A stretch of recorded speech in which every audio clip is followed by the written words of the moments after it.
হারাটা মানি। এটা একটা আপুর গল্প। আপু আমাকে বলছিল, আমি যখন ইন্টার ফার্স্ট ইয়ারে পড়ি, একটা ছেলে আমার পিছনে সব সময় ঘুরঘুর করতো। আমি যেখানেই যেতাম ও ঠিক আমার পিছনেই থাকতো। আমরা একই মহল্লাতে থাকতাম। সেই ছোটবেলা থেকে আমি ওকে দেখতেছি। একটু জেদি, তবে কোনো মিথ্যা নেই ওর ভিতরে। ফলচাতুরি এসব কিছুই বুঝে না, আর অনেক চাপা স্বভাবের একজন মানুষ। কষ্ট হলেও মুখ থেকে কোনো কথা বের করে না। ওই যে একটা কথা আছে না, বুক ফাটে তো মুখ ফুটে না। এমনকি আমি যখন ওকে দাঁড় করাই বলতাম, কিছু বলবেন, ও বলতো না কিছু না। একদিন আমিও ওকে প্রপোজ করলাম আর বললাম, আপনাকে দিয়ে কিছু হবে না, আমি সারাটা জীবন আপনার সাথে থাকতে চাই, আপনার বউ হতে চাই আমি। কখনো দূরে সরাই দিবেন না তো? জীবনে যা কিছুই হয়ে যাক, আপনি আমার পাশে থাকবেন, কখনো আমাকে একা ফেলে যাবেন না। যদি এই ওয়াদা করতে পারে তাহলে আমি রিলেশন করব। ও অনার্স ফার্স্ট ইয়ারে পড়ে। ও বলল, জীবনে যা কিছুই হয়ে যাক আমি তোমাকে কখনো ছাড়বো না। আমাদের সম্পর্কের বয়সটা যখন 2 বছর, তখন আমার বাসায় বিয়ের প্রেসার দেওয়া শুরু হয়ে গেল। ফ্যামিলি দেখে ছেলে খুঁজতেছে, সরকারি চাকরিওয়ালা, বিসিএস ক্যাডার। এসবের মধ্যে আমি ওর কথা বলতে ভয় পেতাম, কারণ ও এখনো পড়ালেখা করতেছে। চাকরি তো দূরের কথা, চাকরি পাইতে তো অনেক সময় লাগবে, কিন্তু আমার ফ্যামিলি তো আমাকে সময় দিবে না। আমি অনেক কষ্টে আম্মুকে রাজি করাই। আম্মু যেন আব্বুকে এই কথাটা বলে, আর আম্মু আব্বুকে বলে।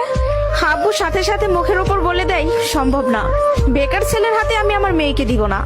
তখন আমিও ভাবছিলাম, কথাটা তো ভুল না, কথাটা তো সঠিক। কোনো বাবা মাই চাইবে না বেকার ছেলের কাছে মেয়েকে বিয়ে দিতে। আমি নিজেও তো কখনো চাইবো না, কিন্তু তারপরও মাথায় চলতেছে, আমি যদি ওকে হারাই ফেলি আর কখন কি ফিরে পাবো ওকে? আমি তো আর ফিরে পাবো না। পরবর্তীতে আমি ওকে সব বলি, ওকে বলি কি করব বলো। তখন বুঝতে পারতেছিলাম ও কান্না করতেছে। ও আমাকে বলে, আম্মু ডাকতেছে, জাস্ট একটা মিনিট, আমি আম্মুর কথাটা শুনে আসি, তুমি একটু লাইনে থাকো, এসে তোমার সাথে আমি কথা বলতেছি। আমি তোমার জীবনে আছি 2টা বছর, কতটুকু আমাকে চিনো জানো আমি জানি না, কিন্তু তোমার পরিবার তোমার সাথে 18টা বছর তোমার পাশে আছে। আমি কখনো বলবো না যে তুমি তাদের ছেড়ে আমার কাছে চলে আসো। আমি জানি না আমার বাসায় থেকে মেনে নিবে কিনা। পড়ালেখা শেষ করতে করতে আরো 2টা বছর লেগে যাবে, কবে চাকরি পাবো সেটারও তো কোনো ঠিক নাই।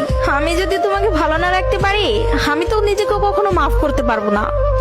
আমার কাছে তোমার হাসিটা অনেক দামি, তোমার যেটা ভালো মনে হবে তুমি সেটাই করো। তুমি যা বলবো আমি সেটাতেই রাজি। এসব কথা শোনার পরে, আর যাই হোক, একটা মেয়ে তার ভালোবাসার মানুষকে কখনো ছেড়ে যাইতে পারে না। আমি তখন একটা জিনিসই ভাবতেছিলাম, জীবনটা তো ছোট, আর আমি আমার এই ভালোবাসার মানুষটাকে হারাই ফেললে আমি নিজেই সারা জীবন আফসোস করব। এরকম কোনো ছেলে আর আমাকে ভালোবাসতে পারবে না, আমি ওকে ছাড়তে পারবো না। আমি বাসায় আবারও বুঝাই, তারা বুঝে না। তারপর আমি বাসা থেকে বের হয়ে যাই। বাসা থেকে বের হয়ে ওকে ফোন দেই আর বলি, আমাকে নিয়ে যাও। ও তাড়াহুড়া করে বাড়ি থেকে চলে আসলো। আমি বললাম, আমি তোমাকে বিয়ে করব।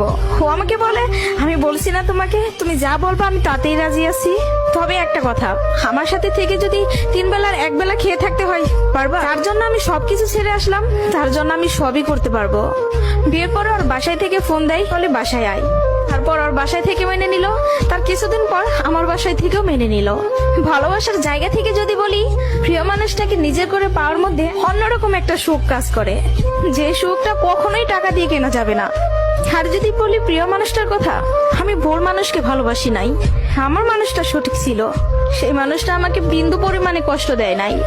আমি সবসময় একটা কথা বলি, ভালোবাসা সুন্দর যদি মানুষটা সঠিক হয়। প্রিয় মানুষটা যখন নিজের হয়ে যায়, তখন এতটা শান্তি অনুভব হয় তা হয়তো বলে বোঝানো যাবে না।